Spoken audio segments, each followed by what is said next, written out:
Hello everyone, welcome to GS point. आज की इस वीडियो में हम पॉलिटी से रिलेटेड कुछ क्वेश्चंस को डिस्कस करेंगे। टॉपिक है संघीय कार्यपालिका। देखते हैं आज का वीडियो और देखते हैं फर्स्ट क्वेश्चन।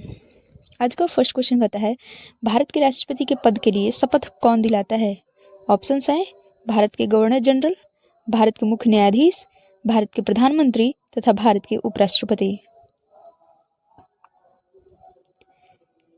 करेक्ट आंसर है ऑप्शन नंबर सेकंड, भारत के मुख्य न्यायाधीश। संविधान के अनुच्छेद 60 के अंतर्गत राष्ट्रपति पद के लिए निर्वाचित व्यक्ति सर्वोच्च न्यायालय के मुख्य न्यायाधीश या उनकी अनुपस्थिति में सर्वोच्च न्यायालय के वरिष्ठतम न्यायाधीश के सामने अपने पद की शपथ लेता है। देखते हैं next question. Question number second कहता है, भारत के उपराष्ट्रपति बनने के लिए न्यूनतम आयु कितनी होनी चाहिए? ऑप्शंस हैं 30 वर्ष, 35 वर्ष, 40 वर्ष तथा 37 वर्ष। करेक्ट आंसर है ऑप्शन नंबर सेकंड, 35 वर्ष। क्वेश्चन नंबर थर्ड कहता है, भारत का प्रधानमंत्री बनने के लिए अपेक्षित न्यूनतम आयु कितनी है? ऑप्शंस हैं 30 वर्ष, 35 वर्ष, 18 वर्ष और 25 वर्ष। करेक्ट आंसर है ऑप्शन नंबर 4, 25 वर्ष।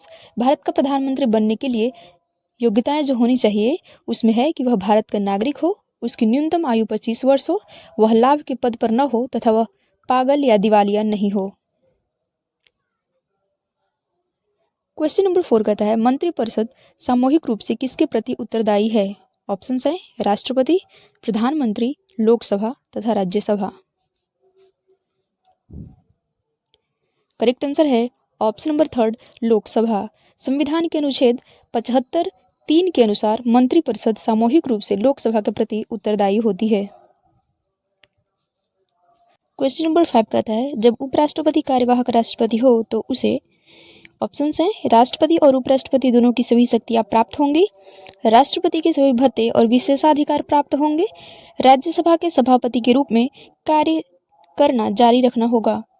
उपरोक्त कथनों में से कौन कौन सही हैं? करेक्ट आंसर है ऑप्शन नंबर थर्ड, 1 और 2। जब उपराष्ट्रपति राष्ट्रपति के रूप में कार्य करता है तब वह राज्यसभा के सभापति के रूप में कार्य नहीं करेगा। राष्ट्रपति के रूप में कार्य करते हुए उपराष्ट्रपति उसकी सभी शक्तियों और उन्मुक्तियों का प्रयोग करता है। क्वेश्चन नंबर 6 कहता है, भारतीय संविधान का कौन सा अनुच्छेद वित्तीय आपात का उल्लेख करता है? ऑप्शंस हैं अनुच्छेद 340, अनुच्छेद 330, अनुच्छेद 360 और अनुच्छेद 350।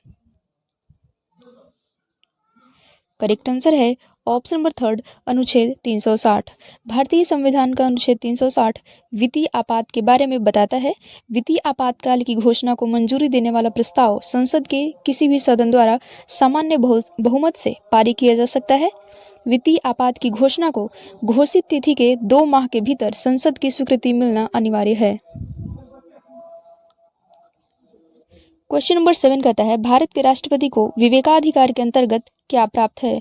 ऑप्शंस हैं मुख्य चुनाव आयुक्त की नियुक्ति, वित्तीय आपातकाल घोषित करना, किसी राज्य में राष्ट्रपति शासन लागू करना तथा प्रधानमंत्री की नियुक्ति। करेक्ट आंसर है ऑप्शन नंबर 4, प्रधानमंत्री की नियुक्ति। प्रधानमंत्री की नियुक्ति के परिप्रेक्ष्य में राष्ट्रपति को स्वेच्छाधिकार प्राप्त है। सामान्यतः राष्ट्रपति उसी व्यक्ति को प्रधानमंत्री नियुक्त करता है जो लोकसभा में बहुमत दल का नेता होता है। क्वेश्चन नंबर 8 कहता है, सदन में राष्ट्रपति के विरुद्ध महाभियोग प्रस्ताव पास करने के लिए कितने सदस्यों का समर्थन चाहिए? ऑप्शंस हैं सदन में उपस्थित और मतदान करने वाले कम से कम 2/3 सदस्य, सदन के कुल सदस्यों में से कम 2/3 सदस्य, संसद के कुल सदस्यों में से बहुसंख्यक सदस्य तथा सदन के विशेष बहुमत। करेक्ट आंसर है ऑप्शन नंबर सेकंड, सदन में कुल सदस्यों में से कम 2/3 सदस्य। राष्ट्रपति पर महाभियोग की प्रक्रिया का वर्णन अनुच्छेद 61 में है। महाभियोग का प्रस्ताव संसद के किसी भी सदस्य में प्रस्तुत किया जा सकता है। इसकी सूचना राष्ट्रपति को 14 दिन पूर्व देनी होती है।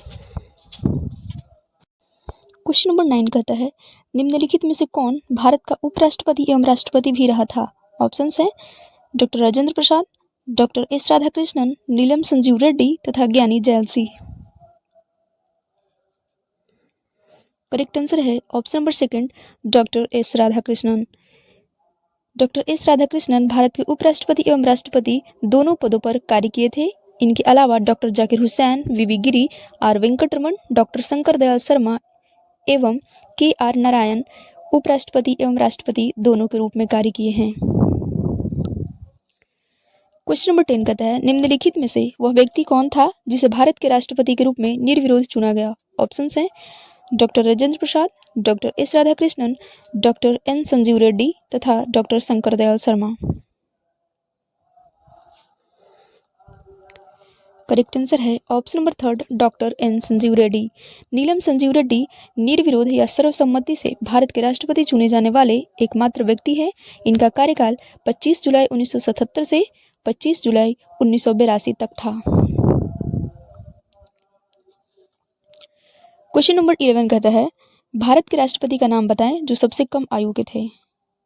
ऑप्शंस हैं doctor Shankar Dayal Sharma, doctor R Venkataraman, doctor Fakhruddin Ali Ahmed तथा doctor Zakir Hussain. Correct answer है option number 2 doctor R Venkataraman. Doctor R Venkataraman Bharat के राष्ट्रपति बनने वाले सबसे कम आयु के व्यक्ति थे। इनका कार्यकाल 25 जुलाई 1987 से 25 जुलाई 1992 तक था। क्वेश्चन नंबर 12 कहता है भारत के राष्ट्रपति पर महाभियोग किसके द्वारा चलाया जा सकता है? ऑप्शंस है विशेष रूप से गठित अधिकरण द्वारा, उच्चतम न्यायालय द्वारा, केंद्रीय मंत्रिमंडल द्वारा तथा संसद द्वारा। करेक्ट आंसर है ऑप्शन नंबर 4 संसद द्वारा। राष्ट्रपति द्वारा संविधान का अतिक्रमण किए जाने पर उसके विरुद्ध महाभियोग चलाया जा सकता है। क्वेश्चन नंबर 13 कहता है देश की सशस्त्र सेनाओं का सर्वोच्च कमांडर इन चीफ कौन होता है? ऑप्शंस है रक्षा मंत्री, प्रधानमंत्री, तीनों सेवाओं में से वरिष्ठतम चीफ तथा राष्ट्रपति। करेक्ट आंसर है ऑप्शन नंबर 4 राष्ट्रपति। भारतीय संविधान के अनुच्छेद 53(2) के अंतर्गत भारत का राष्ट्रपति तीनों सेवाओं थल, वायु तथा नौसेना का प्रधान सेनापति होता है।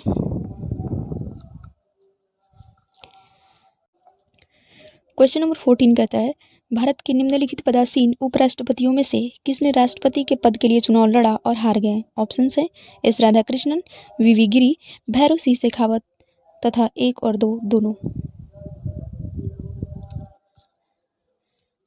करेक्ट आंसर है ऑप्शन नंबर 3 भैरों सिंह शेखावत। उपराष्ट्रपति भैरों सिंह शेखावत 13वें राष्ट्रपति चुनाव में प्रतिभा देवी सिंह पाटिल से पराजित हुए थे। क्वेश्चन नंबर 15 कहता है भारत के राष्ट्रपति द्वारा वित्त आयोग की नियुक्ति कितने वर्ष बाद की जाती है? ऑप्शंस हैं 4 वर्ष, 5 वर्ष, 6 वर्ष तथा इनमें से कोई नहीं। करेक्ट आंसर है ऑप्शन नंबर 2 5 वर्ष। भारत के राष्ट्रपति द्वारा वित्त आयोग की नियुक्ति प्रत्येक 5 वर्ष की समाप्ति पर या उससे पहले होता है। क्वेश्चन नंबर 16 कहता है केंद्र सरकार किसकी सिफारिशों के आधार पर भारत की समेकित निधि से राज्य को सहायता अनुदान देती है? ऑप्शंस हैं योजना आयोग, संघीय वित्त आयोग, राष्ट्रीय विकास परिषद।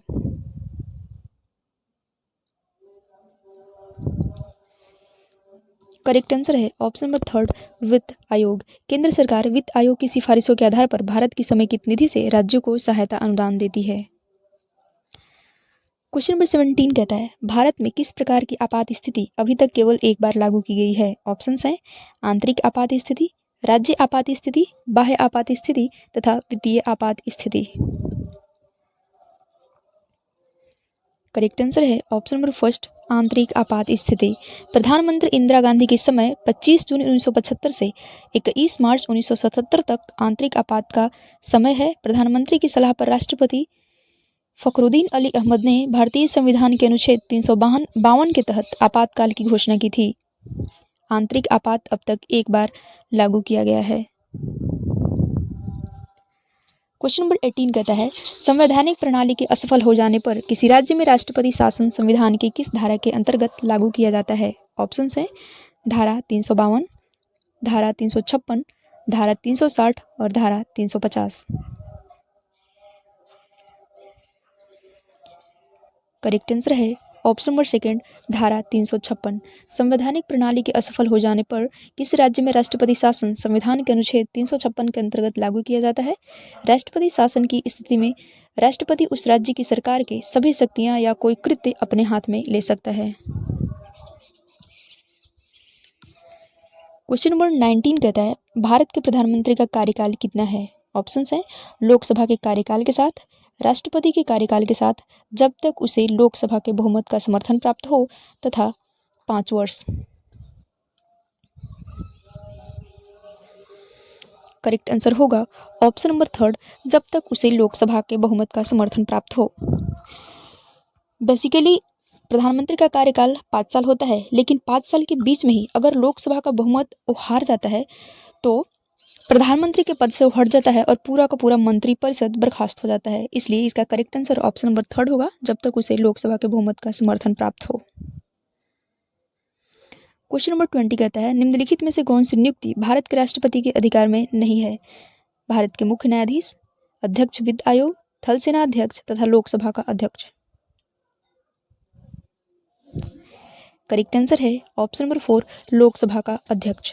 संविधान के अनुच्छेद 39 के अंतर्गत लोकसभा अध्यक्ष की नियुक्ति लोकसभा के सदस्यों द्वारा बहुमत से की जाती है।